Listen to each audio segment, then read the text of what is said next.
Recently, the press asked Jerry Seinfeld why it is that he doesn't have enough people of color on his program. And he has a program called Comedians in Cars Getting Coffee. It's online. And apparently he likes to interview a lot of white comedians, right?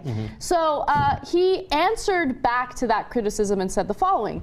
People think that it's the census or something. It's got to represent the actual pie chart of America. Who cares? Funny is the world that we live in. You're funny, I'm interested. You're not funny, I'm not interested. And I have no interest in gender or race or anything like that. Now, that was a pretty accurate, I agree with what he said there, right? I can't stand the criticism of, oh, you know, this show doesn't have enough black people or enough Asian people, enough Native Americans. Like, everyone just needs to calm down. They did that with the show Girls. You know, they said, oh, Lena Dunham doesn't have a single black character in the show.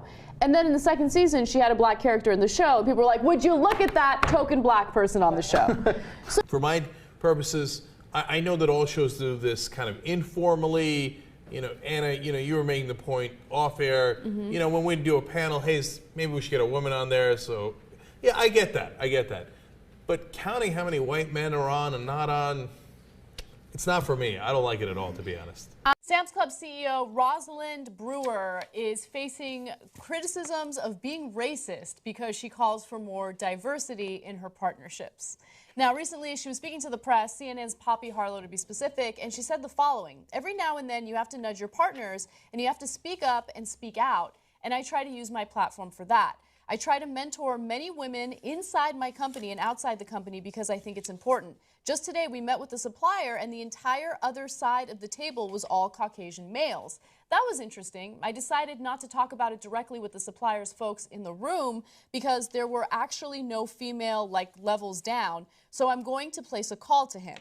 Now, that was all she said.